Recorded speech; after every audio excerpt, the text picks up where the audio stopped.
Season 2 of Dr. Stone might come with a major retcon. After carefully rewatching the newest trailer, I noticed something strange. You definitely didn't notice if you're anime only, you might have noticed if you're a manga reader, but if you're like me and watched it 237 times, then it was pretty hard to miss. Now, to be honest, this inconsistency might just be a coincidence, but if it's really what I think it is, then this could cause some pretty serious issues. That's why in this video, I'm going to discuss the possibility of a retcon and how it could impact the story and fandom of Dr. Stone. Be warned that this video does contain spoilers for Season 2. Before I get started, make sure to comment with your thoughts on this retcon. I'll pick my favorite and share it as comment of the week in the next video. This week's comment comes from Matthew and his thoughts on Bao Fan. If you'd like more One Piece and Dr. Stone discussions like this one, then make sure to subscribe and follow along with each week's video.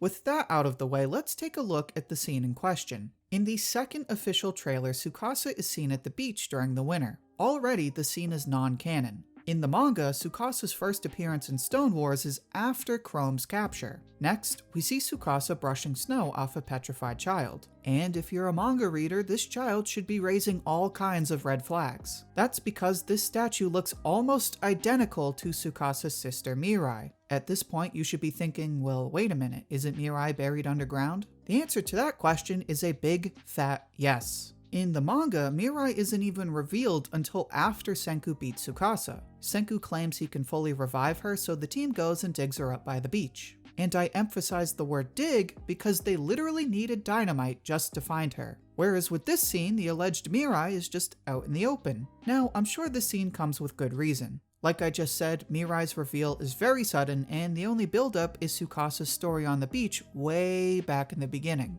With this new scene, viewers are given a look inside Sukasa's thoughts. Watching Sukasa visit the statue suggests that he still cares about this person and carries them in his thoughts. In this sense, the new scene is a welcome addition because of the way it builds up to Mirai's reveal. But there's still the question of whether this is actually Mirai. To be honest, it's possible that the scene is a perfect coincidence. Sukasa sees someone else who looks like Mirai, is reminded of his sister, and then hints at the reveal later on. If that's the case, the anime studio gets all the benefit with none of the headaches. Kinda like having a puppy without having to clean the messes. But again, this statue looks exactly like Mirai. They have the same big eyes, the same haircut, and they're even found at basically the same location. There are two important differences, but I'll point those out a bit later. As it stands, this is just too much of a coincidence. There's no way Sukasa just happens to find someone who looks exactly like his sister just above where she'd be buried.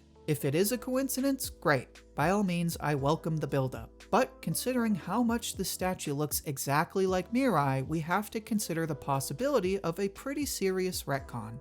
Now, you might be thinking, okay, how serious could it really be? Well, my friend, I'm here to tell you that this scene is as serious as science, and you don't go messing with science. This retcon actually raises 3 issues regarding the story, so we'll start small and work our way up. The first issue concerns the use of dynamite. In the manga, SENKU and the team use dynamite to dig for Mirai. This comes right after they use dynamite to force Sukasa into a stalemate. In one case, the dynamite is used to intimidate enemies by means of military innovation. In the other case, the dynamite is used to save a life by means of brute force. By observing both of the dynamite's uses, Sukasa is presented with both a literal and ideological defeat. Contrary to his philosophy, Sukasa realizes that science can still bring a lot of good to the world. This lesson is highlighted by SENKU, who explains how the invention of dynamite led to the Nobel Prize and countless scientific innovations. For example, with the Nobel Prize came the motivation to invent waffle irons. So without dynamite, there would be no waffles. Actually, don't quote me on that. You get the idea though. The use of dynamite to find Mirai shows Sukasa and readers that science shouldn't be defined by its potential for harm. But with the retcon, this whole scene goes away. Instead of digging, Sukasa would just point out where Mirai is located. No dynamite, no beautiful metaphor. And while that's obviously not a plot hole, it still hurts the story. The manga goes out of its way to show how one invention can have many different uses. So without a need to use the dynamite for Mirai, anime viewers lose out on a valuable lesson that serves as the central theme of Stone Wars. But enough about the Dynamite. Now let's discuss the issue of Sukasa's reaction. In the manga, readers never see Sukasa look for Mirai, leading to two possible inferences. Either Sukasa did look for Mirai and never found her, or he thought about looking but decided there was no point. Since Sukasa didn't know about the miracle fluid's healing properties, he wouldn't have thought to actually revive his sister. So, with no way to find her or bring her back, Mirai was practically lost forever. But with the anime retcon, that's not the case.